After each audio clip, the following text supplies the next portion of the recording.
நாம் கண்களை மூடி ஜெபம் பண்ணிட்டு செய்திக்கு செல்லலாம். இரக்கமுள்ள ஆண்டவரே, இந்த அருமையான வேலைக்காக நன்றி செலுத்துகிறோம். இந்த நாளிலே ஆண்டவரே, உம்முடைய பிறப்பின் சந்தோஷத்தை கொண்டாடக்கூடிய அந்த வேளையில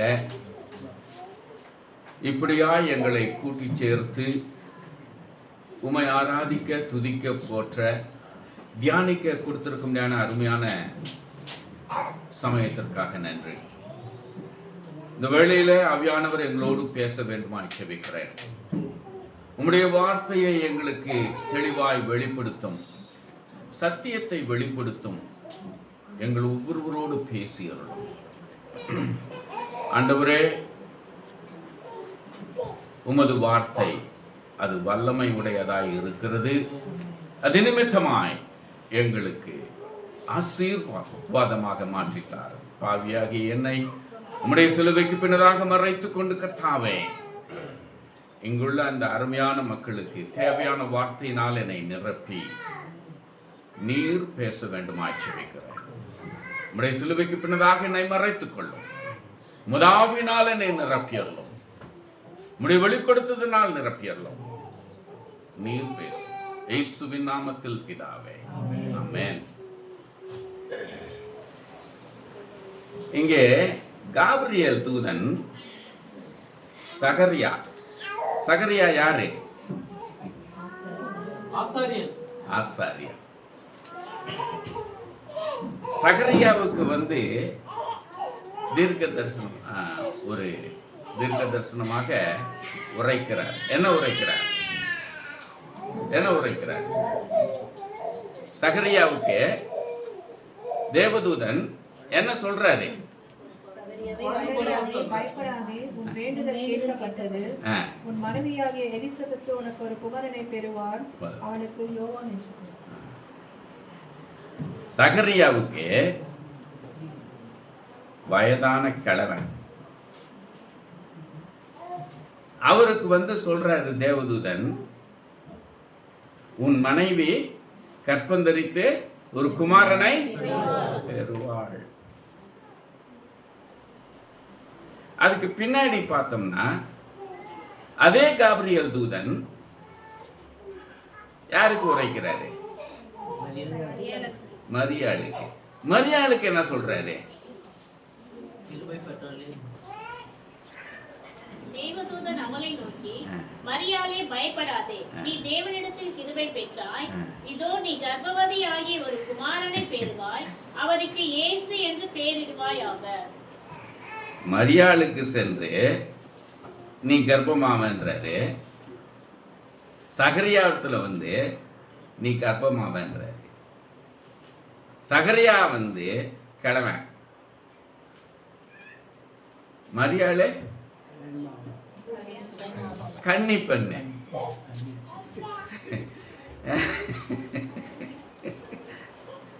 ரெண்டு பேருமே ஆகாதது. முடியுமா? முடிகிற காரியமா? ரெண்டு பேருக்கு தேவதூதன் உரைக்கிறாரு, ரெண்டு பேரும் கர்ப்பமாவாங்கன்னு சொல்றாரு. ஆனா ரெண்டு பேருமே நடக்கக்கூடியதா?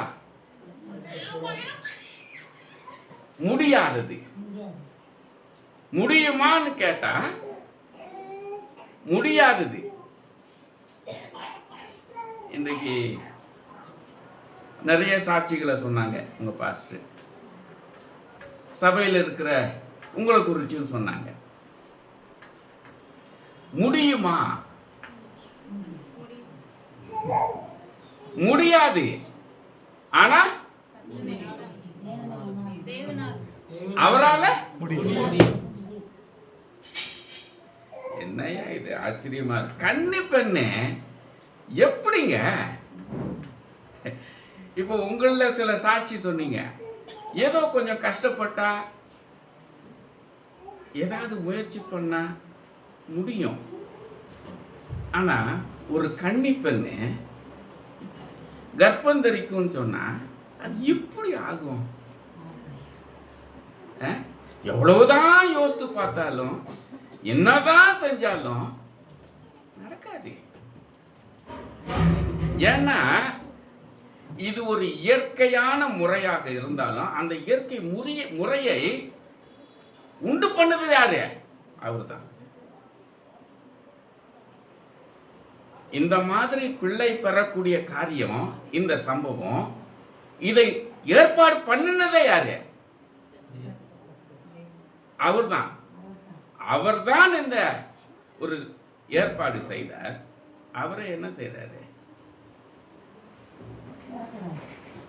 வேற வழியை உண்டு பண்றாரு. ஒரு ஆணும் பெண்ணுக்கும் சேர்ந்து நடக்க வேண்டிய அந்த கர்ப்பம் இல்லாம அவர் செய்றார். எவ்வளவு ஆச்சரியம் பாருங்க. நம்முடைய தேவன் எப்பேற்பட்ட ஒரு தேவனா இருக்கிறாரு. முடியாதது முடியும் சொல்றது வேற. ஆனா அவர் எதை உண்டு பண்ணினாரோ அதையே அவரு காலி பண்றாரு. எப்பேற்பட்ட தேவன் பாருங்க. முடியாதது முடியும், தேவனால் கூடாத காரியம் ஒன்று உண்டோன்னு சொல்றது வேற. அவருடைய காரியத்தை அவர் காலி பண்ணிட்டு வேற ஒண்ணு நியமிக்கிறார். அதான் நம்ம தேவன். முடியாதது முடியும் விசுவாசிக்கிறது வேற. ஆனா கற்பனையில கூட, இயற்கையில கூட அவர் நியமித்ததை கூட அவரே காலி பண்ணிட்டு வேற ஒண்ணு செய்வார். எப்பேற்பட்ட தேவன்! இப்பேற்பட்ட ஒரு தேவனை நாம கொண்டிருக்கிறோம். அப்போ இந்த உலகத்துல முடியாதுன்னு சொல்றதுக்கு இல்ல, அதை விட மிஞ்சி ஒண்ணு சொல்லணும். வார்த்தை இருக்கானா தெரியல, டிக்ஷனரியில் இருக்கானா இல்ல.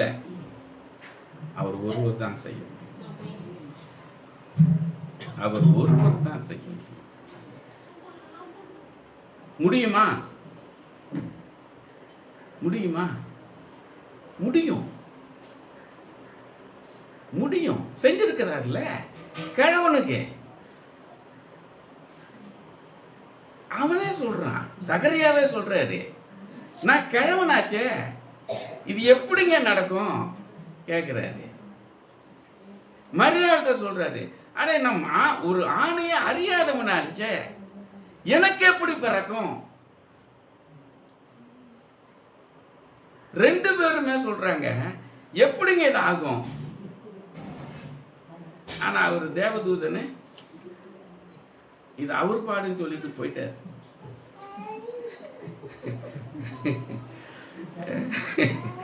ஏன்னா அவர் சொன்னதை இவர் சொல்ல வேண்டிய கடமை சொல்லிட்டாரு. இவங்க கேட்டா பதில் சொல்லல.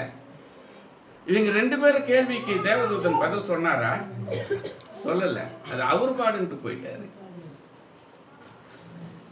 ஏன்னா அவரால் அவர் வேற வழி வச்சிருக்கிறாருன்றது தேவதூதனுக்கு தெரியும். அந்த விசுவாசம் தான் நமக்கு வேணும். ஆண்டோடைய வார்த்தையில அவரை விசுவாசித்து நாம பின்பற்றும் பொழுது எப்படிங்க ஆகும்னு கேள்வி இருக்கக்கூடாது. அதுதான் விசுவாசி. விசுவாசி என்று சொன்னால் இது எப்படி ஆகும், இது நடக்குமா, அந்த கேள்வி வந்தாலே பிரச்சனை. அந்த கேள்வி வந்தாலே கண்டிப்பா. சகரியாவுக்கு என்ன ஆச்சு?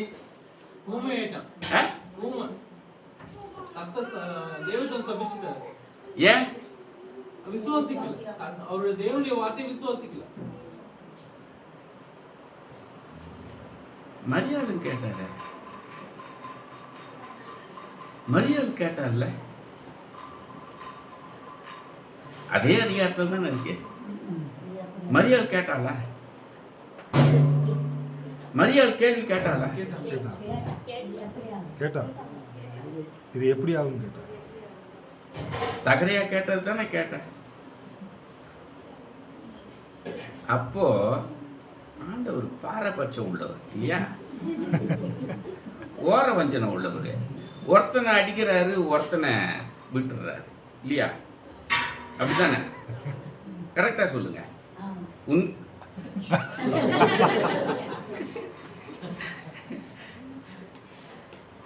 யாரு ஆமான்னு சொன்னது? அவங்க சொன்னாங்க, நீங்க எல்லாம் மனசுல நினைச்சிருந்தீங்க இல்லையா? கரெக்ட். ஆனா உண்மையா பாருங்க, கடவுள் ஓர வஞ்சனம் உள்ளவர். ஆமா தானே? இல்லங்க.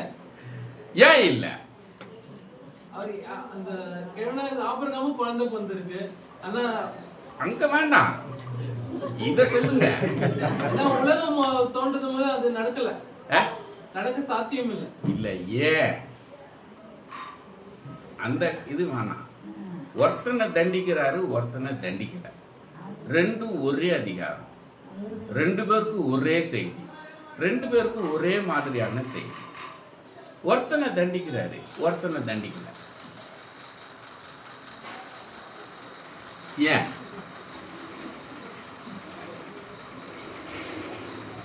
ஏன்?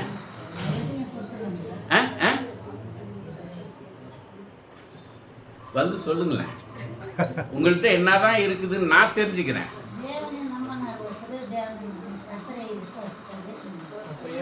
ரெண்டு பேரும் தானே கேள்வி கேட்டாங்க, ரெண்டு பேரும் தானே விசுவாசிக்கல. மரியாளும் விசுவாசிக்கல, சகரியாவும் விசுவாசிக்கல. ஆனா ஒருத்தனை தண்டிக்கிறாரு, ஒருத்தனை தண்டிக்கல.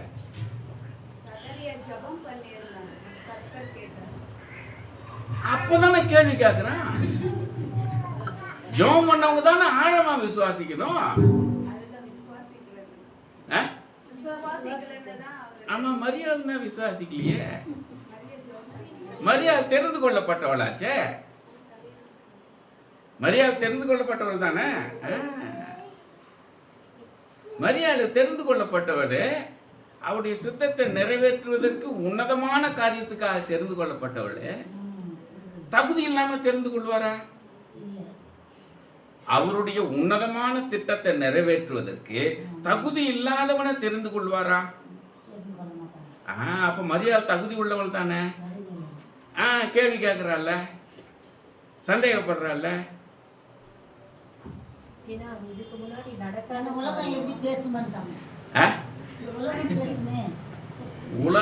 உலகத்தை விட்டுருங்க, கடவுளுக்கும் அவருக்கும் உரியது.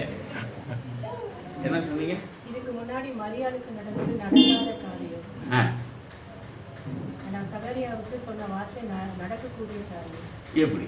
அவன் விசுவாசிக்காதனால அவனுக்கு எப்படி நடக்கக்கூடிய காரியம்? சகரியாவுக்கு எப்படி நடக்கக்கூடிய காரியம்? கிழமை அவங்க மனைவியும் வயது முதிர்ந்தவங்க, ரெண்டு பேருக்கும்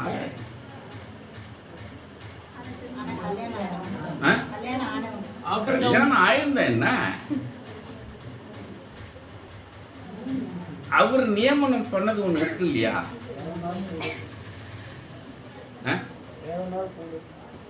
தேவனால் கூடும் என்பது உண்மை. இவங்க உண்மை இல்லைன்றாங்களே. இந்த ஜனம் தானே உண்மை இல்லைன்னு சொல்லுது. சகரியா தானே உண்மை இல்லைன்றது. தேவதூதன் சொல்றான் உன் மனைவி கற்பம் தரிப்பான்னு. அவன் கேட்குறான் அது எப்படி ஆகும்? நான் கிழவன் எப்படி ஆகும்னு கேட்கறதோட நின்றுந்தா பரவாயில்ல, கிழவன் ஆச்சேன்றாரு. அவரே அங்க சொல்றாரு. சரி, ரொம்ப நேரம் கடத்த விரும்பல. சகரியா யாரு? ஆசாரியன். மரியாள் ஒரு இளம் பெண், ஓடாடி விளையாடுற. ஆண்டவர் அவர் தெரிந்து கொண்டாள். போன வருஷம் நான் பிரசங்கம் பண்ணேன். மரியாள் இல்லைன்னா வேற, மரியாள் இல்லைன்னா அவர் வேற ஒருத்தரை தெரிஞ்சிட்டுருவாரு. மரியாள் ஏதோ அவளுடைய விசுவாசம், அவளுடைய பக்தி இல்லை, ஏதோ ஒரு காரியத்துக்காக அவர் தெரிந்து கொண்டான்றது இல்லை. அவர் சித்தப்பட்டார், தெரிந்து கொண்டார். மரியாள் இதெல்லாம் முடியாது, ஆவாது, ஆள முடியான்னு போயிருந்தா வேற ஒருத்தர் தெரிந்து கொண்டிருப்பார். மரியாள் இளம் பெண், ஓடாடி விளையாடுற பெண்ணு. அவளுக்கு அவ்வளவு தூரத்துக்கு கடவுளுக்குள்ளார நெருக்கமா விசுவாசமா வேதத்துல நாம எதையும் படிக்கல. அப்படி தெரிந்து கொள்ளப்பட்டவள். ஆனா சகரியா ஆசாரியன், சபை மக்களுக்கு போதிக்கிறவன், அவர்களுக்காக விண்ணப்பிக்கிறவன், அவர்களுக்காக முறையிடுகிறவன், ஒரு உன்னதமான பொறுப்புல இருக்கிறவன், கற்றுக் கொடுக்கிற ஒரு மனுஷன். அவன் கேள்வி கேட்டான்னா, விசுவாசியாக இருந்து ஆண்டவரை நம்புகிறேன், ஆண்டவரை பின்பற்றுகிறேன். எத்தனை வருஷம் விசுவாசி? உங்கள நீங்க 10 வருஷம், 15 வருஷம், 20 வருஷம் விசுவாசி இல்லையா? ஆனா ஒரு வேளை பாஸ்டர் வந்து சொல்றாங்க, ஏதோ ஒரு காரியத்தை சொல்றாங்க, இது எப்படி ஆகும், இது எப்படி முடியும், இல்ல ஆண்டவரை நம்புங்க, ஜெபம் பண்ணுங்க, ஆண்டவர் செய்வார் சொல்றாரு. ஆனா நாம என்ன சொல்றோம்? ஒருவேளை பாஸ்டருக்கு நேரா சொல்லாட்டினாலும் மனசுக்குள்ளார ஜெபம் பண்ணாரு, சொன்னாரு, ஆனா இது எப்படி ஆகும் அப்படின்னு போனா அவர் என்ன பண்றாரு? நீங்க நினைச்சது பாஸ்டருக்கு தெரியாது, ஆனா அவருக்கு சகரியாவுக்கு நடந்தது தான். சகரியாவுக்கு அப்புறம் நான் பாஸ்டர்கிட்ட போய் ஜெபம் பண்ணேன், நான் ஒழுங்கா ஆலயத்துக்கு போறேன், நான் ஊழியத்துக்காக அதை இதை செய்கிறேன், என் காணிக்க தசமபான பாகங்கள்ல நான் உண்மையா இருக்கிறேன், எல்லாம் செய்கிறேன், ஆனா ஆண்டவர் என் ஜெபத்தை கேட்க மாட்டேங்கிறாரு. எத்தனை பேர் சொல்றோம்?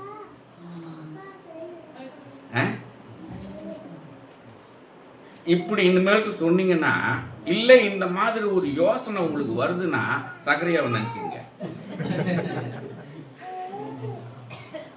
சகரியா கேள்வி கேட்டான், அவனை என்ன பண்ணாரு? தண்டிச்சிட்டாரு. அது வந்து கிருபையின் நாட்கள் இல்லை. சகரியாவின் காலத்துல நடந்தது கிருபையின் நாட்கள் இல்லை. ஏன்னா இன்னும் ஏசாமி பறக்கல, வரல, மறிக்கல, பாவ மன்னிப்புக்கு வழி ஏற்படுத்தல. அதனால கிருபையின் நாட்கள் இல்லை. ஆகையினால தண்டிச்சிட்டாரு. இன்னைக்கு நாம இருக்கிறது கிருபையின் நாட்கள். ஆகையினால ஒருவேளை தண்டனை இல்லாம இருக்கலாம், ஆனா அவருடைய ஆசீர்வாதம் வரல. தண்டிக்கப்படல சகரியாவை போல, ஆனால் அவருடைய ஆசீர்வாதம் நாம் பெற முடியல. ஆசீர்வாதத்துக்கு தடையா இருப்பது யாரு? நாம தான்றதுக்கு பதிலா நாம கேட்கிற கேள்வி, நாம சந்தேகப்படுறது, அவரால நடக்குமா? நான் ஜெபம் பண்ணிட்டேன், நான் உபவாசம் பண்ணி ஜெபம் பண்ணேன், பாஸ்டர்ட்ட சொல்லி ஜெபம் பண்ணேன், நான் ஒரு வாரமா உபவாசம் பண்ணி ஜெபம் பண்றேன், இது எல்லாம் இருக்கட்டும், ஆனா உள்ளார ஒரு கேள்வி இருக்குல்ல, ஒரு சந்தேகம் இருக்குல்ல, அது என்ன பண்ணுது? அவரை செய்ய விடாம தடை பண்ணுது. விசுவாசிக்கும் பொழுது, விசுவாசி என்பது விசுவாசிக்கணும், விசுவாசிக்கும் பொழுது அப்போ என்ன சொல்ல முடியும்? தேவனால் கூடாதது. அந்த விசுவாசம் இல்ல, ஜெபம் பண்றோம், என்னென்னவோ செய்யறோம், அவருக்காக எத்தனையோ காரியங்களை செய்யறோம், எல்லாம் செஞ்சாலும் ஒரு கேள்வி இருக்கு இல்லையா? கேள்வி தடையை உண்டு பண்ணும். அதுதான் சகரியா மூலமா நாம தெரிஞ்சு கொள்றது. அங்க தண்டனை கிடைச்சது, நமக்கு தண்டனை கிடைக்கல, அவருடைய ஆசீர்வாதத்தை தடை பண்ணுது. அதனாலதான் நம்முடைய வாழ்க்கையிலேயோ நம்முடைய குடும்பத்திலேயோ எவ்வளவுதான் ஜெபம் பண்ணினாலும், எத்தனையோ காரியங்களை செய்தாலும் அவருடைய முழுமையான ஆசீர்வாதம் வராததுக்கு காரணம் நாம படுற சந்தேகம், நாம கேள்வி கேட்கறது, நாம யோசிக்கிறது. செய்வாரா? ஜெபம் பண்ணிட்டேன், ஆனா செய்வாரா? நடக்குமா? முடியுமா? அருமையானவர்களே, முடியும். விசுவாசிக்கணும். என் தேவனால் கூடாத காரியம் ஒன்று உண்டோன்னு ஜெபம் பண்ண முடியுது, வாயில சொல்ல முடியுது, மற்றவங்கள்ட்ட பேசும் பொழுது நம்மால அவங்களுக்கு விசுவாசத்தை ஏற்படுத்த முடியுது. சொந்த வாழ்க்கையில அப்ப எப்படி அவரு நம்மளை விசுவாசியா பார்க்கிறாரு. நான் இத்தனை காலம் உன்னுடைய வாழ்க்கையில நான் செயல்பட்டு இருக்கிறேன், இத்தனை ஆண்டுகளாக இந்த வேத புத்தகத்தை படித்திருக்கிற, எத்தனையோ பிரசங்கங்கள், எத்தனையோ செய்திகள், எவ்வளவோ காரியத்தை அறிந்திருக்கிற, அறிந்தும் விசுவாசிக்க முடியலனா அப்ப அவர் வருத்தப்படுகிறார். கோபம் அடையல. கோபம் அடைந்தால் சகரியாவுக்கு நடந்தது, வருத்தப்பட்டால் தடையாகிறது. இன்னைக்கு அவருடைய பிள்ளைகள் பேர்ல அவர் கோபம் அடையல, வருத்தப்படுகிறார். வருத்தப்படுவதின் நிமித்தமாய் அவருடைய ஆசீர்வாதம் தடை பண்ணுகிறது.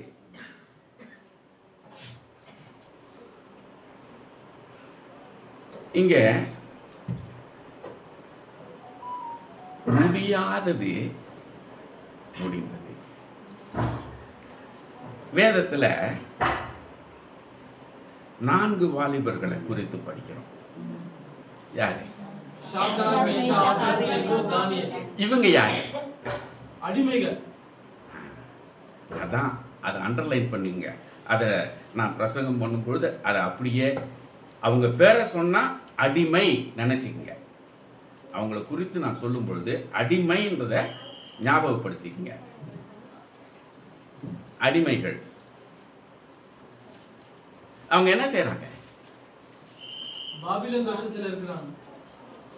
நேபுகாத்நேச்சாரினால சிறை பிடிக்கப்பட்டு அடிமைகளாய் அங்க இருக்கிறாங்க அரண்மனையில, இல்லையா?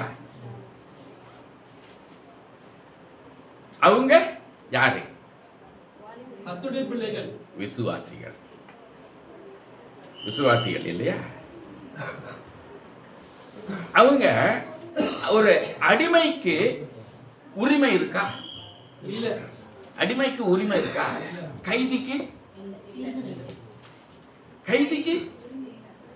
உரிமை இருக்கு. கைதிக்கு அது எப்பேற்பட்ட கைதியா இருந்தாலும் அவனுக்கு உரிமை இருக்கு. அவனுக்கான லாயரை வச்சுக்கலாம், கோர்ட்ல வாதாடலாம். அவனுடைய உரிமையை அவன் லாயரு வாதாடி பெற்று தர முடியும். கைதிக்கு உரிமை இருக்கு, அடிமைக்கு எதுவுமே லாயர் எல்லாம் வேலைக்கு ஆகாது, ஒண்ணுமே கிடையாது. அவ்வளவுதான், முடிஞ்சு போச்சு கதை.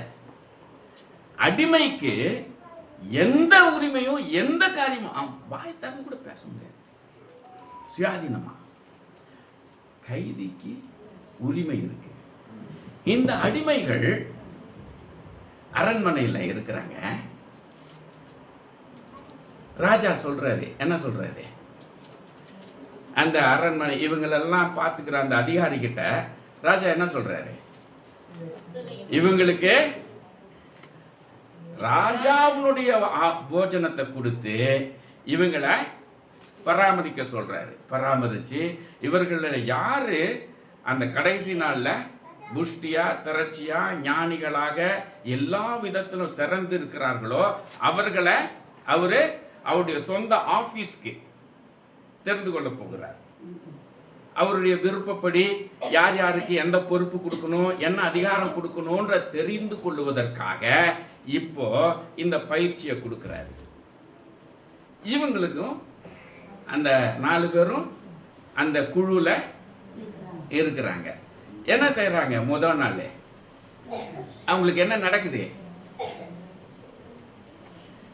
ஆகாரத்தை கொண்டு வர்றாங்க இல்லையா அதிகாரி? ஆகாரம் என்ன சொல்றாங்க? சாப்பிட சொல்றாங்க. அவங்க வந்து மரக்கறிகளை கொடுங்கன்னு சொல்றாங்க. ஏன் சொல்றாங்க? ராஜ போஜனம். ஒரு அரண்மனையில ராஜா சாப்பிடுற சாப்பாடு எவ்வளவு சுத்தமா சுகாதாரமா உயர்ந்த ரகத்துல விலையேறப்பெற்ற சிறப்பான எல்லாத்தையுமே உயர்ந்த நிலையில வச்சுக்கிட்டு நாம யோசிக்கும் பொழுது அந்த ஆகாரம் அவ்வளவு நல்ல ஆகாரம், ஏன் வேணான்றாங்க? ஏன் அந்த ஆகாரம் எங்களுக்கு வேணாம், நாங்க சாப்பிட மாட்டோம் ஏன் சொல்றாங்க?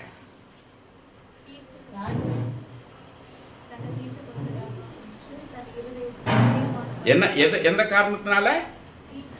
தீட்டு. இந்த ஆகாரம் சாப்பிட்டா தீட்டுன்னா அது பாவமானது, அது விக்கிரகங்களுக்கு. அந்த ராஜா யாரு? புறஜாதியான ராஜா, தேவ பயம் இல்லாத ராஜா.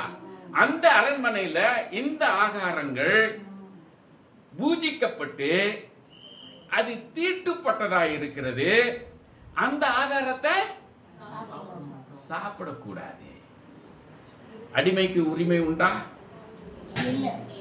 என்ன சொல்றாங்க?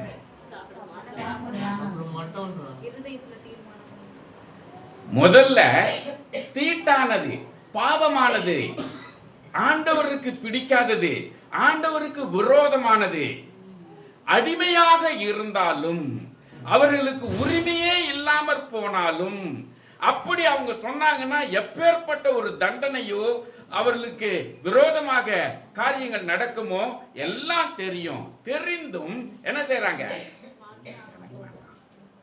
ஆண்டவருக்கு பிடிக்காத காரியம், ஆண்டவர் ஏற்றுக்கொள்ளாத காரியம், ஆண்டவர் எனக்கு கட்டளையாக கொடுத்திருக்கிற காரியம். கட்டளை எது? 10 கட்டளை மாத்திரம் இல்ல, தேவனுடைய வார்த்தை. 10 கட்டளை மாத்திரம் கட்டளை நினைச்சீங்கன்னா தப்பு, அது முக்கியம். ஆனா ஆண்டவருடைய வார்த்தை முழுமையும் ஒரு விசுவாசிக்கு என்னது? கட்டளை. இந்த வார்த்தையின் படிதான் நடக்கணும்.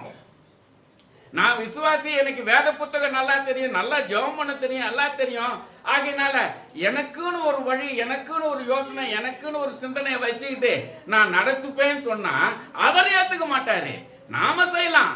ஒருவேளை உலக பிரகாரமான விசுவாசி அல்லது பாஸ்டரு இல்ல வேற யாரும் ஏற்றுக்கொள்ளலாம், ஆனால் அவர் ஏற்றுக்கொள்ளவில்லை. நமக்கு எது நீதி? எது நீதி? அவருடைய வழிதான் நமக்கு நீதி. அவர் சொல்லி இருக்கிறது தான் நீதி. இந்த வேத புத்தகம் தான் நமக்கு நீதி, வேற நீதி இல்ல.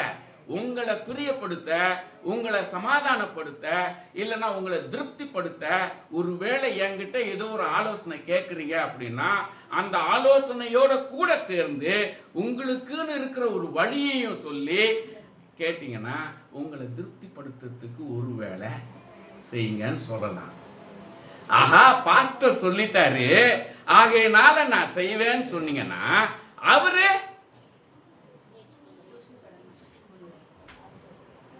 அவருடைய பார்வையில அவருடைய வார்த்தையின் பிரகாரம் அது ஒத்து போகல.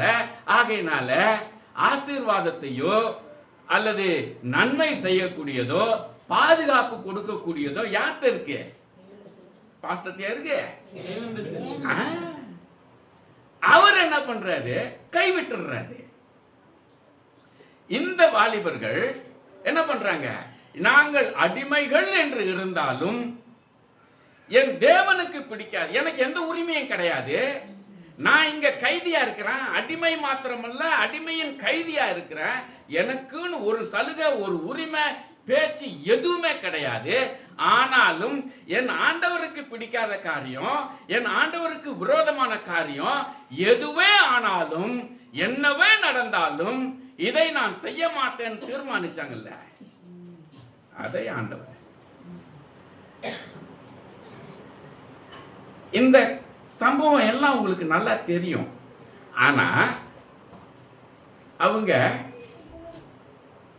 ஒரு நேரம் வருது, என்னது? சிலையை வணங்க சொல்ற ராஜா, இவங்க வணங்க மாட்டேன்றாங்க. என்ன நடக்குது? 7 மடங்கு கூட்டி எரிய விட்டு இவங்களை தூக்கிட்டு போனவங்க அந்த வெப்பம் தாங்க முடியாம செத்து விழுறாங்க. இவங்களை தூக்கி போட்டாச்சு. வேலை என்ன சொல்லுது? 4 பேர் அவங்க தலைமுடி கூட,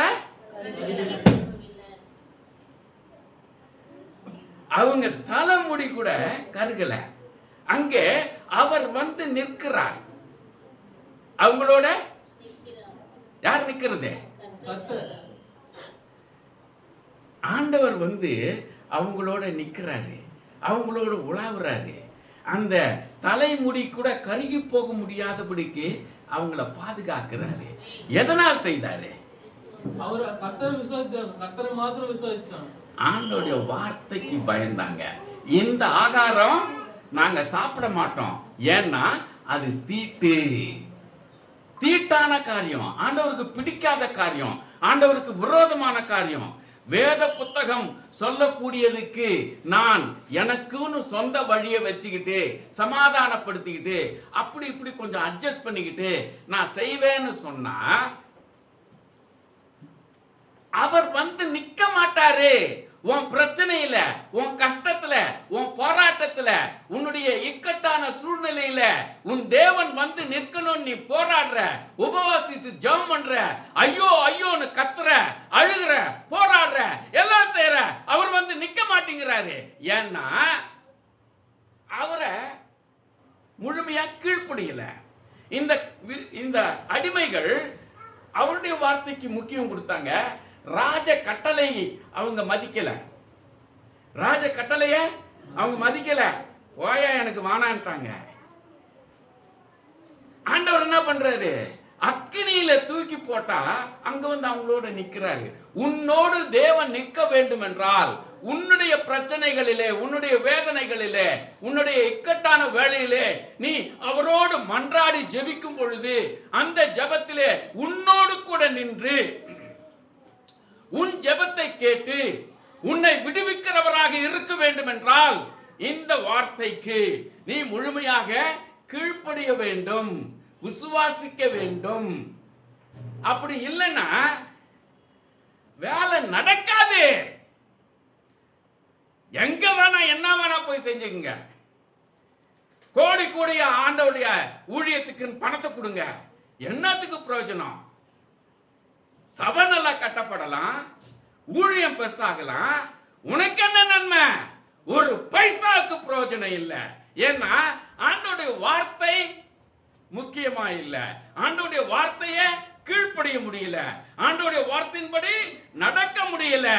நம்முடைய சொந்த வழியில, சொந்த இந்த உலகம் என்ன சொல்லும், என் அப்பா அம்மா என்ன சொல்லுவாங்க, என் நண்பர்கள் என்ன சொல்லுவாங்க.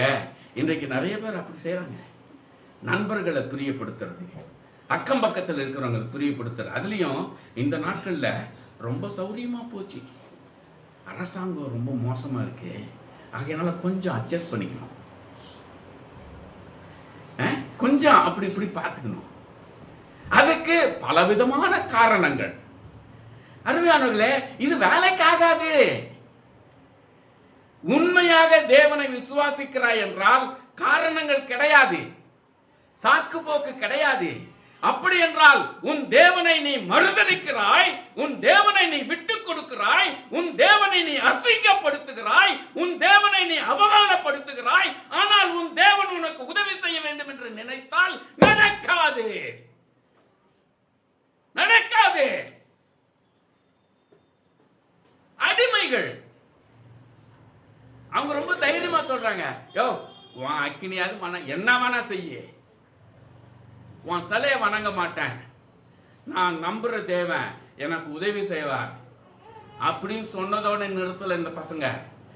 மேற்கொண்டு என்ன சொல்றாங்க, ஒருவேளை அவர் எங்களுக்கு உதவி செய்யாமல் போனாலும் இந்த விக்கிரத்தை, அதுதான் விசுவாசம். பயந்துகிட்டு இந்த உலகத்தை நடுங்கிக்கிட்டு காரணங்களை சொல்லிக்கொண்டு சாக்கு போக்கை சொல்லிக்கொண்டு நீ எந்த விதமான சாக்கு போக்கு சொன்னாலும் எந்த காரணத்தை முன்வைத்தாலும் அதை உன் தேவன் ஏற்றுக்கொள்ளவில்லை. நீ பின்பற்றுகிறது ஜீவனுள்ள தேவன், முடியாததை முடிய வைக்கிறவர். அவரை நீ விசுவாசித்துக் கொண்டு, ஆனால் இந்த உலகத்திற்கும் நண்பர்களுக்கும் உறவினர்களுக்கும் சட்ட திட்டங்களுக்கும் நீ பயந்து உன்னுடைய தேவனை நீ அவமானப்படுத்தினால், அசிங்கப்படுத்தினால் உன் தேவன் உன்னோடு நிற்க மாட்டார். உன் தேவன் உன்னோட நின்னாதான் உனக்கு உதவி. உன் பணம், உன் ஆஸ்தி, உன் சொந்த பந்தம், உன் நண்பர்கள், உன் வேலை எதுவும் நிற்காது.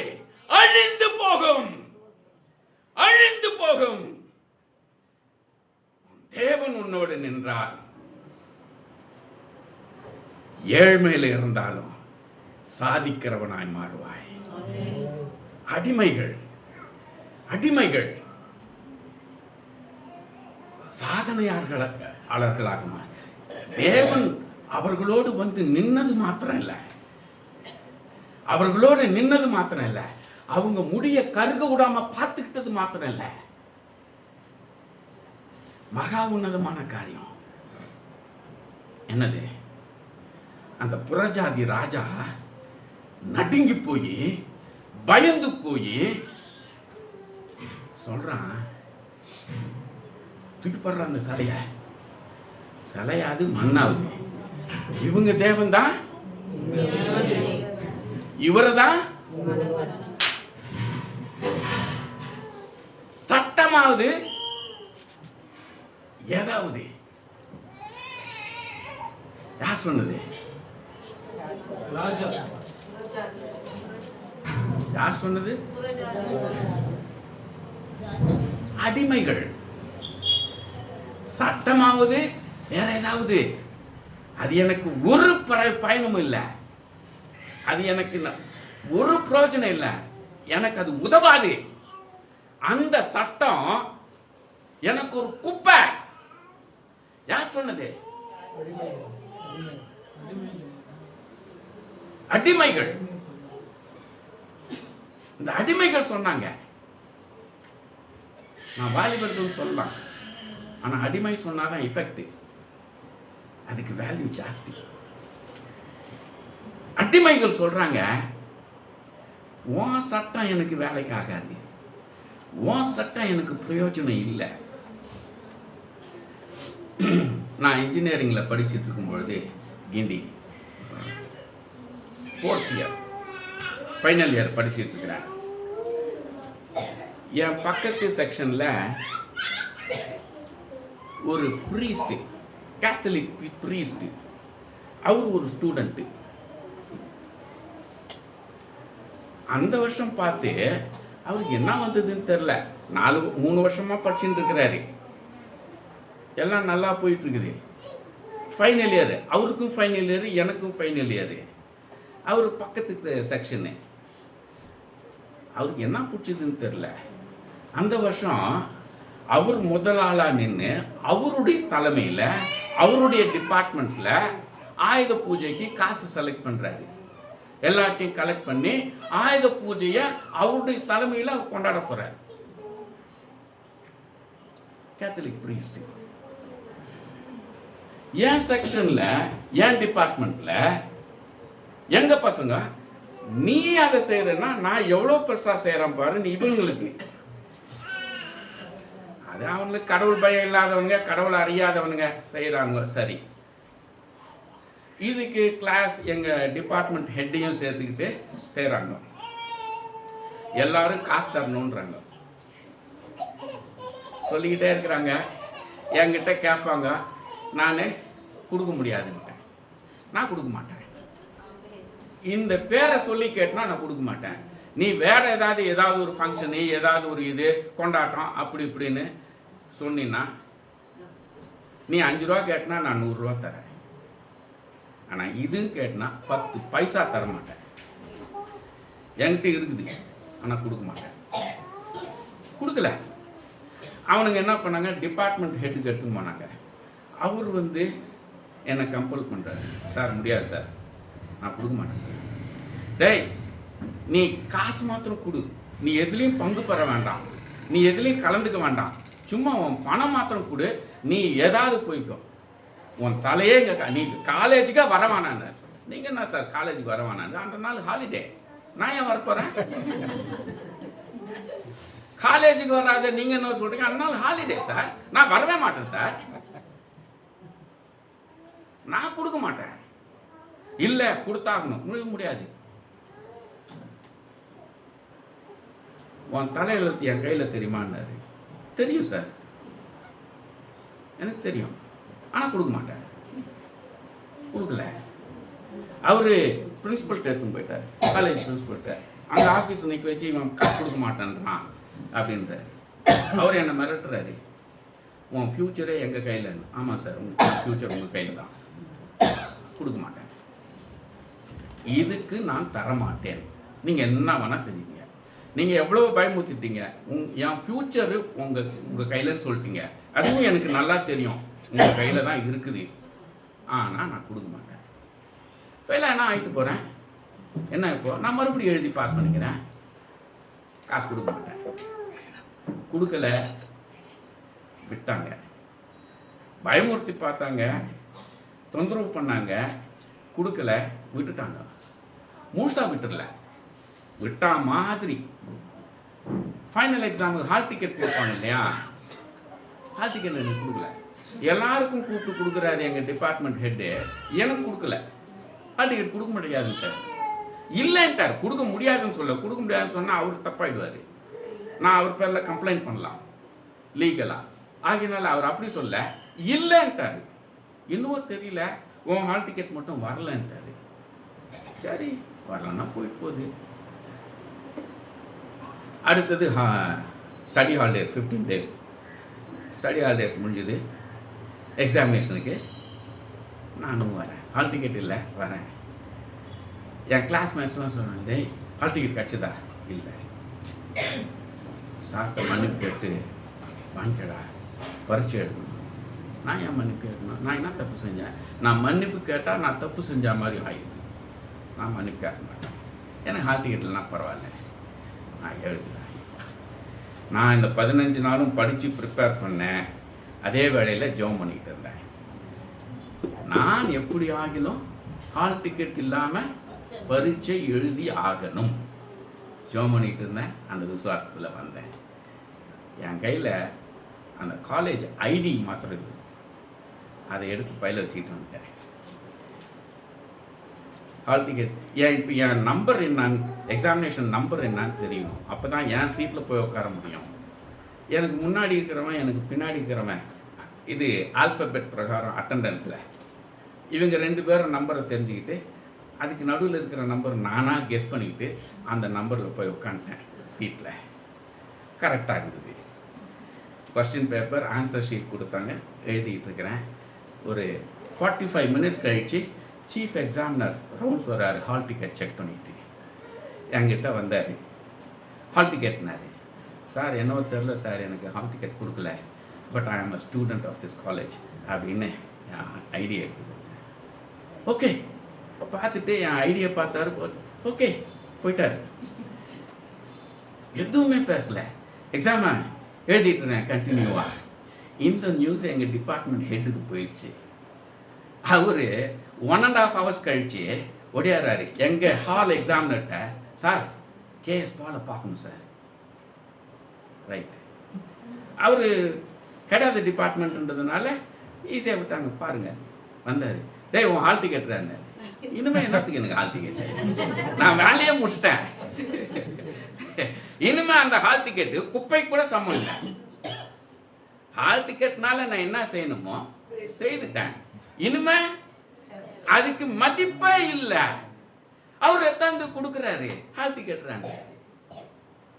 சரி வாங்கி வச்சுக்கிட்டு முடிச்சிட்டேன், பாஸ் பண்ணிட்டேன்.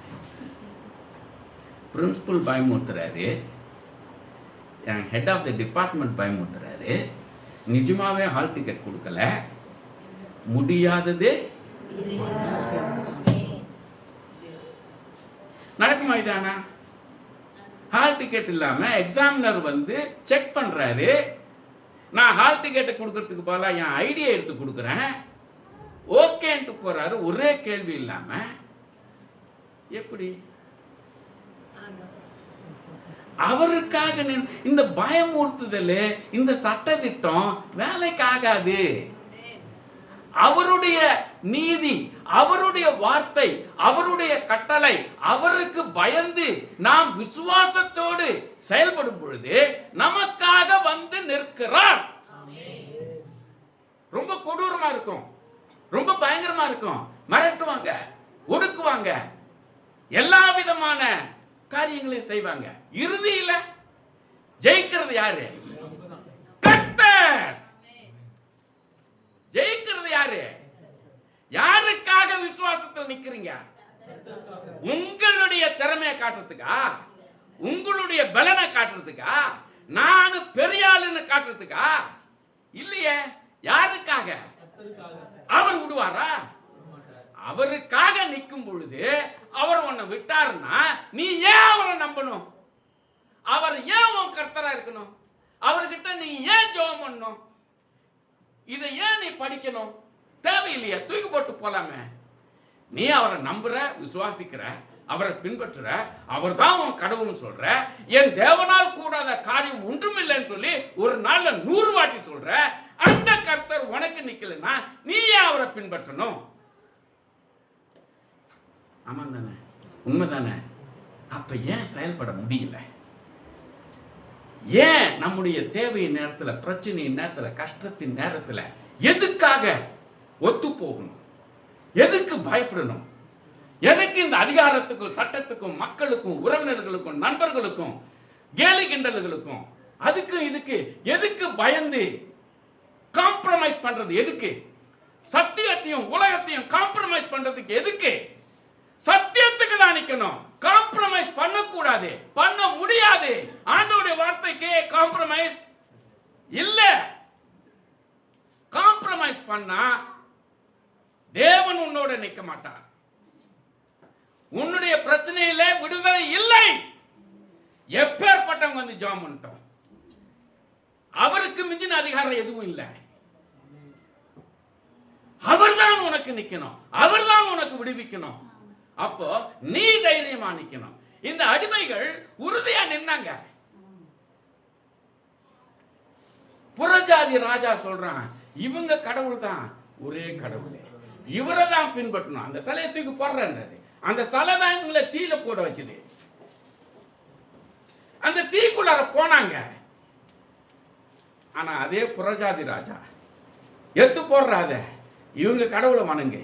இனிமேல் இந்த தேசத்தின் மக்கள் எல்லாம் யார வணங்கணும்?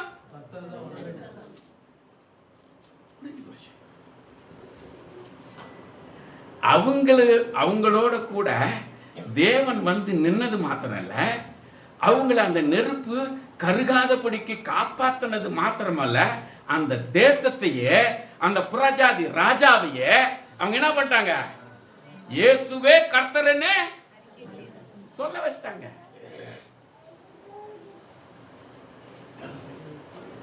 காம்ப்ரமைஸ் பண்ணோம்னா பிசாசை உயர்த்துகிறோம். காம்ப்ரமைஸ் பண்ணா சாத்தானை உயர்த்துறோம். சாத்தானை உயர்த்தினா அவர் வந்து நிப்பாரா? அதான் பிரச்சனையே. நம்முடைய ஜெபங்களுக்கு பதில் கிடைக்கல அப்படின்னா, நம்முடைய போராட்டங்கள்ல வெற்றி இல்லைன்னு சொன்னா, நம்முடைய தேவைகள் சந்திக்கப்படலைன்னு சொன்னா, யார் நிக்கல? அவர் நிக்கல. அவர் நிக்காததுக்கு காரணம் யாரு? இதுதான் 4 அடிமைகள் நிரூபிச்சு காட்டிட்டாங்க. அருமையானவர்களே, தயவு செய்து ரொம்ப ஆழமா யோசிங்க. அடிமைகள். நம்ம யாரும் இங்க அடிமை இல்லை. நாம யாராவது இங்க அடிமையா? முழு சுதந்திரத்தில் இருக்கிறோம், முழு சுயாதீனத்தில் இருக்கிறோம். அவங்கள விட எத்தனையோ மடங்கு நாம உயர்ந்து இருக்கிறோம். இந்த 4 வாலிபர்களை விட நாம எவ்வளவோ ஒரு உயரத்தில் இருக்கிறோம். ஆனா அந்த அடிமைகள் என்ன பண்றாங்க? உன் சட்டமாவது, உன் அதிகாரமாவது, நீ யாரா வேணா இரு, எனக்கு கவலை இல்லை, எனக்கு இதுதான். விசுவாசிகளாய் நமக்கு வழிநடத்துதலும் அதிகாரமும் சட்டமும் இதுதான். இதை நாம் கொண்டிருக்கும் பொழுது யாரும் நமக்கு விரோதமா நிக்க முடியாது. நிக்கிற மாதிரி தெரியும், நிக்கிற மாதிரி தெரியும். ஆனா ஒரே அடியா தூக்கி போட்டுருவாரு. ஃபுட்பால் அடிச்சா இந்த கோல் பாயிண்ட்லேருந்து அடிச்சா அந்த கோல் பாயிண்ட் போய் பால் போகும் இல்லையா? திறமையா விளையாடுறவன் பால் இந்த கோல் பாயிண்ட்லேருந்து அடிச்சான்னா அடுத்த கோல் பாயிண்ட் போய் விழும் இல்லையா? அந்த மாதிரி நம்மளை பயமுறுத்துறவனும் சித்திரவதை பண்றவனும் அடக்குறவனும் ஒடுக்குறவனும் இறுதியில கோல் பாயிண்ட் வரைக்கும் வந்துடுவான்.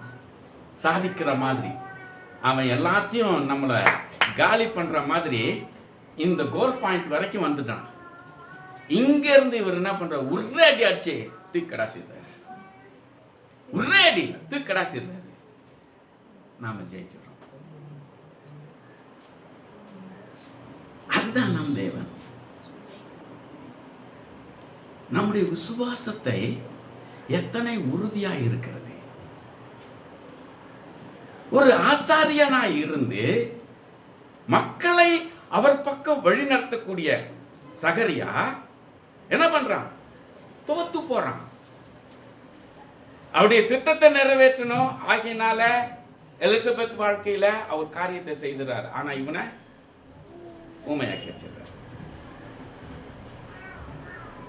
அவர் திட்டம் நிறைவேற வரைக்கும் இவனை வாய் பேசாதவன் ஆக்கிறார். எங்கடா ஊரெல்லாம் போயிட்டு இருக்கிற கொஞ்சம் விசுவாசிகளை கூட கெடுத்துடுவான். ஒரே மட்டா வாயை மூடிட்டாரு. அருமையானவர்களே, நாம் விசுவாசிகளாய் இருப்பது ஒரு காரியம் என்றால் எந்த விதமான விசுவாசியாய் நாம் இருக்கிறோம், முழுமையாய் அவருக்கு கீழ்ப்படியக்கூடிய விசுவாசிக்கக்கூடிய என் தேவன் என்னோட இருக்கிறார், எந்த சூழ்நிலையிலும் என்னை முடியாதுன்ற வார்த்தை அவர்கிட்ட அவர் டிக்ஷனரியிலே இல்லை. முடியாதுன்னா அப்படின்னா என்னன்னு கேட்பாரு. முடியாதா அப்படின்னா என்னன்னு அவர் கேட்பாரு. அப்படிப்பட்ட தேவனை உடைய நாம எப்படி முடியாதுன்னு சொல்ல முடியும்? முடியாதுன்ற வார்த்தையே தெரியாத அவர்கிட்ட முடியாதுன்னு எப்படி நாம சொல்ல முடியும்? அப்புறம் எப்படி விசுவாசியா இருக்க முடியும்? அவருக்கு முடியாதுன்ற வார்த்தையே தெரியல, அவருடைய டிக்ஷனரியிலேயே இல்லை. ஆனா அவர்கிட்ட நாம என்னன்றோம்,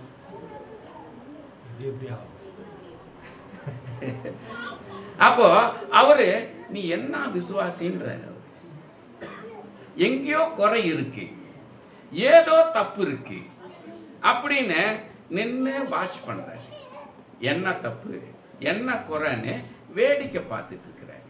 நம்முடைய கஷ்டத்தின் வேளையில நாம் அழுது புரள்றோம், உபவாசித்து ஜெபம் பண்றோம், ஆனா வேடிக்கை பார்க்கிறாரு. ஏன்னா என்னவோ குறை இருக்க, அந்த குறை என்னன்னு அவர் பார்த்துட்டு இருக்கிறார். இந்த குறை என்னது? பயம், சந்தேகம், கேள்வி, இது எல்லாம் குறை. இன்னைக்கு விசுவாசிகள் மத்தியில் இது இருக்குல்ல. தப்பு செய்ய வேண்டாம், துணிகரமா பாவம் செய்ய வேண்டாம். அவரை செயல்படாதவராய் ஆக்குகிறது பயம், சந்தேகம், கேள்வி. இது என்ன பண்ணுது? அவரை நின்று வேடிக்கை பார்க்க வைக்குது. அவர் செயல்பட முடியாதபடிக்கு தடை பண்ணுது. எவ்வளவு சாதாரண காரியம் பாருங்க. இது ஒன்றும் பாவம் இல்லை, இது ஒரு பெரிய தவறுன்ற மாதிரி இல்லை. பயப்படுறது ஒரு தவறா, ஒரு இதுவா? ஒரு விதத்துல பயம் என்பது நியாயமா கூட இருக்கு. கேள்வி, சந்தேகம், இதெல்லாம் ரொம்ப சாதாரணமா இருக்கு. ஆனா விசுவாசிய வாழ்க்கையில இதுதான் பெரிய தடையே. இதை நாம புரிஞ்சுக்கிட்டோம்னா நம்முடைய தேவன் முடியாதது ஒன்று இல்லை என்று சொல்லக்கூடியதாக ஆக்கும்.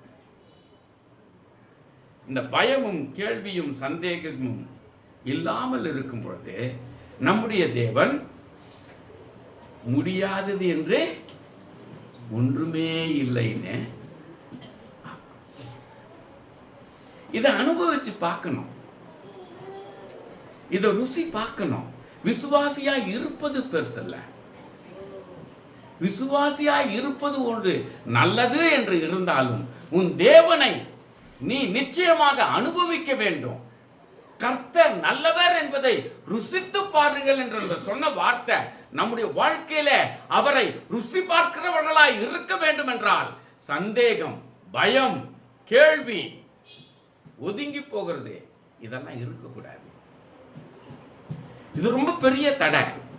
இதை நம்முடைய வாழ்க்கையிலே அவர் செயல்படக்கூடாதவராக ஆக்கி வைக்கிறது. ஆகையினால நம்முடைய விசுவாசம், நம்முடைய கிறிஸ்துவ வாழ்க்கை எப்படி இருக்கிறது? விசுவாசிகளாய் இத்தனை ஆண்டுகளாக உங்களுடைய விசுவாசம், உங்களுடைய பக்தி எதுவானா இருக்கட்டும், ஆனால் இன்னைக்கு பாஸ்டர் சொன்ன மாதிரி 8 ஆண்டுகள் முடிந்துருச்சு, 9வது ஆண்டு. நிச்சயமா உங்களில் அநேக இந்த 9 ஆண்டுகள் வந்து சத்தியத்தை கேட்குங்க. அட்லீஸ்ட் இந்த 9 ஆண்டுல, 8 ஆண்டுல எந்த அளவுக்கு விசுவாசம், எந்த அளவுக்கு கர்த்தருக்கு பயந்து கீழ்ப்படிந்து சந்தேகம், பயம், கேள்வி இல்லாதபடிக்கு உன் தேவனை, நம் தேவன் நான் சொல்லல, உன் தேவனை செயல்படக்கூடியவராய் இருந்திருக்கிறார். உங்களுடைய வாழ்க்கையில, உங்களுடைய தேவையில, உங்களுடைய பிரச்சனையில, உங்களுடைய கஷ்டங்களில, உங்களுடைய வருத்தங்களில உங்களுடைய தேவன், உங்களுடைய தேவன் செயல்படக்கூடியவராய் எத்தனை வேலைகள் இருந்திருக்கிறார். நீங்களே கேள்வி கேட்டுங்க. அப்படி என்றால் நிச்சயமாக ஒவ்வொருவரும் சாதிக்கிறவங்களா மாறி இருப்பீங்க. இந்த அடிமைகள் தேசத்தையே மாத்திட்டாங்க. அவங்க பிரசங்கம் பண்ணல, சத்தியம் சொல்லல, எதுவுமே செய்யல. இன்னைக்கு நாம போய் நம்ம நண்பர்கள்ட்ட, கூட வேலை செய்கிறவங்கள்ட்ட வாய்ப்பு கிடைக்கும் போதெல்லாம் சாட்சி சொல்றோம், அது சொல்றோம், இதை சொல்றோம். இவங்க எதுவுமே செய்யல. ஆனா தேசத்தையே மாத்திட்டாங்க. அந்த புறஜாதி ராஜாவையே மாத்திட்டாங்க. Powerful God, powerful God. முடியாதது மாத்திரமல்ல, சாதிக்கிறவர். முடியாதது மாத்திரமல்ல, சாதிக்கிறவர். சாதனைக்காரர்களாக மாறுவோம். சந்தேகமும் பயமும் கேள்விகளும் இல்லாமல் இருக்கும்போது சாதிக்கிறவர்களாக, சாதனையாளர்களாக மாறுவோம். நாம் ஒவ்வொருவரும் சாதனையாளர்களாக இருப்போம்னா அட்லீஸ்ட் இந்த வேலூரை ஜெயிச்சிருப்போம்ல, வேண்டாம் காட்பாடியை ஜெயிச்சிருப்போம்ல. சாதனைக்காரர்களாக நிச்சயமாக தேவன் சாதிக்கிறவராக நம்மை மாற்றுவார். சாதனையாளர்களாக மாற்றுவார்.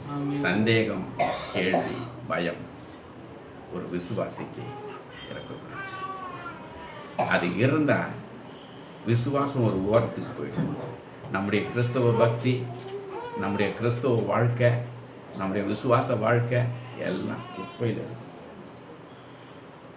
அவர் ஒரு பைசாக்கு மதிக்கலை. அது இல்லாமல் இருந்தார். சாதனையாளர்கள் சாத்ராக், மேஷாக், அபேத்நேகோவை போல அடிமைகளாக இருந்து சாதிச்சாங்க. அது ஒரு சாட்சி. அது மாதிரி சாட்சி நிறைய இருக்கு வேதத்தில். உங்களுக்கு தெரியும், நான் சொல்ல வேண்டாம். ஆனால் அதிலெல்லாம் பாருங்க, அடிப்படை பயம் என்பது துளியும் இல்லை, சந்தேகம் என்பது துளியும் இல்லை, கேள்வி என்பது துளியும் இல்லை. அவர் சொன்னார், அவ்வளோதான். அது உலகத்துக்கு பைத்தியமா இருக்கும். நம்மளை ஒரு மோசமான, ஒன்றுத்துக்கு உதவாதவன் போல பார்ப்பாங்க. அது நம்மளை வெக்கப்படுத்துது, சிறுமப்படுத்துது. ஆனால் ஒரு வார்த்தையை மறந்துடுறோம். ஆகாதுன்ற தள்ளின கல்லே மூளைக்கு, அதை மறந்துடுறோம், ஒதுக்கி வச்சிருவாங்க. நம்மளை ஒரு பைசாக்கு மதிக்க மாட்டாங்கன்னு நினைக்கிறோம். ஆனா அதே ஆண்டவர் சொல்லியிருக்கிறாரு, கவலைப்படாத, நீ தான் மூளைக்கு தலைக்கல்லாக்குற அப்படின்னு அவர் சொல்றாரு. ஆனா அதை மறந்துடுறோம். இல்லையா? இங்க அசிங்கத்தையும் கேவலத்தையும் நம்மளை ஒரு ரொம்ப சிறுமையா பார்க்கறதையும் தான் முக்கியமா பார்க்குறோமோ ஒழிய, அப்படிப்பட்ட யோசனைக்கு அவர் சொல்றாரு, கவலையே படாத, நீ தான் மூளைக்கு தலைக்கல்ன்றாரு. அதை மறந்துடுறோம். அதை ஞாபகப்படுத்தணும்னா, அட போயா நீ என்னவானா என்ன நினச்சிக்கோ, ஒரு சாதாரண குப்பை பேப்பராக நினச்சிக்கோ, எனக்கு அதை பற்றி கவலை இல்லை. சாதிக்கிறவர் சாதிக்கிறவர் உயர்த்துவார். என்னுடைய வாழ்க்கையில் நான் இதை தான் செய்வேன். எவ்வளோ அசிங்கப்படுத்தினாலும் கேவலப்படுத்தினாலும் ஒன்றுத்துக்கு நான் இது பண்ண மாட்டேன். அவங்க மத்தியிலே உட்காந்து சிரிச்சுக்கின்னு ஜாலியாக மட்டும் பேசிட்டு இருப்பேன். ஏன்னா அவர் என்னை உயர்த்த போகிறார். அதே மக்கள் மத்தியில் என்னை உயர்த்தி உட்கார வைக்க போகிறாரு. இவனுங்கெல்லாம் வாயில் கையை வச்சுக்கிட்டு எப்பட்றான்னு தான் கேட்பாங்க. அதுக்கு மேலே அவங்கக்கிட்ட ஒரு வார்த்தையும் கிடையாது. அதுதான் நம் தேவன், அதுதான் நம் தேவன். அப்படி ஒவ்வொருவரும் மாறணும் சாதனையாளர்களாக. இந்த வரக்கூடிய வருஷத்துல சாதனையாளர்களாக. ஒருவேளை அடுத்த வருஷம் உங்கள் பாஸ்டர் கூப்பிட்டு நான் வரேன்னு சொன்னேன், நிச்சயமாக சொல்கிறது என்ன, சேலஞ்ச் பண்ணுறேன், இந்த இடத்த விட்டு வேற இடத்துக்கு நீங்கள் போயிருப்பீங்க. கேரண்டி. இந்த இடம் எதுவுமே செய்ய முடியாது. வேற இடம் எப்படின்னு சொல்லாதீங்க, அவர் செய்வார். ஜனத்தை கூட்டுறவரு, இடத்தை கொடுப்பாரு. ஜனத்தை கூட்டுறவரு, இடத்தை அதான் அவரு. ஜனத்தை கூட்டுறவருக்கு இடத்தை கொடுக்க தெரியாதா? ஆகையினால எப்படி வேண்டாம், அது தடை பண்ணுது, அவரை தடை பண்ணுது. நான் சாதனையாளன், மற்றது அவர் கையில. சண்டை போடலாம் அவர்கிட்ட. இடத்த ஆளை கூட்டிட்டீங்க, இடத்த குடியா கொடுத்துருவாரு. கூட்டின அவருக்கு கொடுக்கும் தெரியல. நிச்சயம் ஆண்டவர் செய்வார். சந்தேகம், பயம், கேள்வி விசுவாசிக்கு தடையே இதுதான். யோசித்து பாருங்க. நீங்க வேணா இன்னைக்கு எல்லாம் உட்காந்து யோசித்து பாருங்க. என் வாழ்க்கையில முன்னேறல, நான் அவரை என்னுடைய வாழ்க்கையில, என்னுடைய தேவையின் வேளையில, சங்கடத்தின் வேளையில, பிரச்சனையின் வேளையில, கஷ்டத்தின் வேளையில, துன்பத்தின் வேளையில, வியாதியின் வேளையில, என்னுடைய தேவையின் வேளையில நான் சாதிக்க முடியல, தோத்து போனவனா, அசிங்கப்பட்டு போய் கேவலமானவனா நின்று இருக்கிறேன். விசுவாசி அப்படி சொல்லலாமா? ஆனா சொல்லிக்கிட்டு இருக்கிறோம். ஏன் யோசித்து பாருங்க. ஒவ்வொரு சூழ்நிலையிலும் யோசித்து பாருங்க.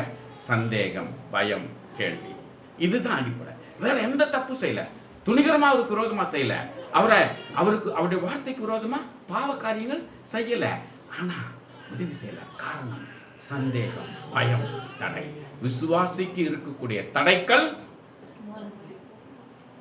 the stumbling block.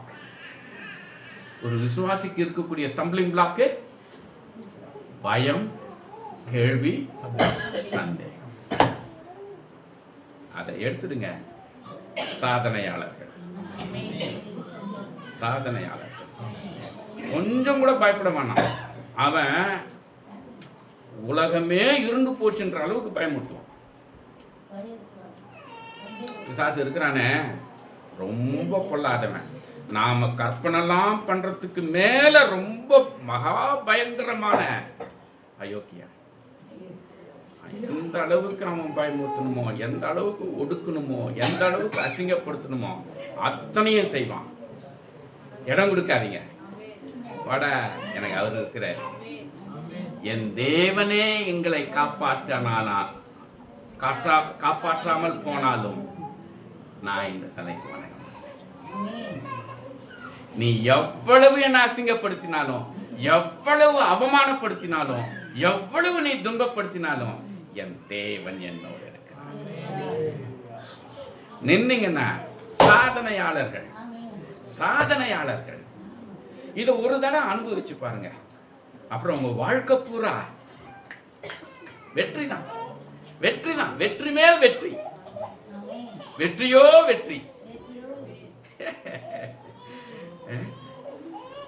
ஆண்டவர் அவ்வளவு நல்லவர்.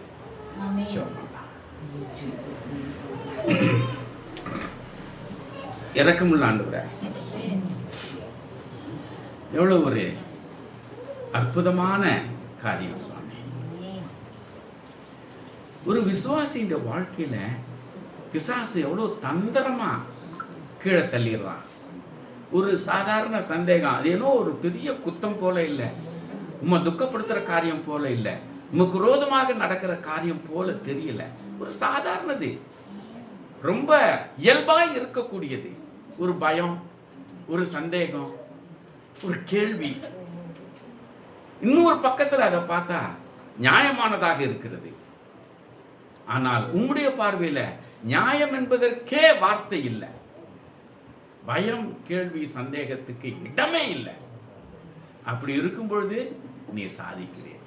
எத்தனை விதமான அவமானமோ அசிங்கமோ கேவலமோ எதுவே வந்தாலும் உமக்காக உறுதியாய் நிற்கும் பொழுது எங்களை சாதிக்கிறவர்களாக மாற்றுகிறீர். ஆண்டவரே, அதை நாங்கள் அனுபவிக்க கிருபையை தாரும். அந்த 2000 ஆண்டுகளுக்கு முன்னதாக சாத்ராக், மேஷாக், அபேத்நேகோவுக்கு செய்ததல்ல, பாவியாகிய என்னுடைய வாழ்க்கையில கூட அந்த பயங்கள், ஒடுக்குதல், அசிங்கம், அவமானம், என் கிளாஸ்மேட்ஸ் மத்தியில் எனக்கு அசிங்கம், அவமானம் எல்லாம் இருந்தது.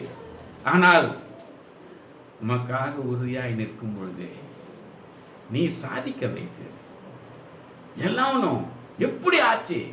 அதுதான் என் தேவன். ஆண்டவரே, இந்த நாட்களிலே நீ செயல்படுகிறவராயிருக்கிறீர். இந்த அருமை விசுவாசிகளுக்கு நீ அதை ஆழமாக கற்றுத்தார். இந்த சாதாரண காரியத்தை கண்டு ஏமாந்து போயிட வேண்டாம். பிசாசு ரொம்ப தந்திரமா வஞ்சிக்கிறான், ஏமாத்துகிறான்.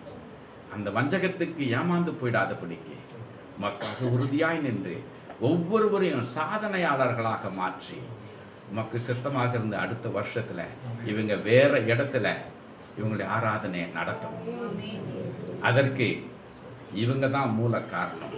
அப்படி நடக்கலைன்னா நிச்சயமா அடுத்த வருஷம் உமக்கு சித்தமா இருந்து நான் வருவேன்னா இவங்களை தான் குற்றவாளிகளா சொல்லுவேன். நீங்க உறுதியா நிக்கல, நீங்க தான் ஆண்டவருக்கு தடையா இருந்தீங்க, நீங்க தான் ஆண்டவர் பெரிய காரியத்தை செய்ய முடியாதபடிக்கு தடையா இருந்தது நீங்களே என்று நிச்சயமா உறுதியா குற்றப்படுத்த நீர் இவர்களை மாற்றும். உமக்காக உறுதிப்படுத்த இயேசுவின் நாமத்தில் பிதாவே.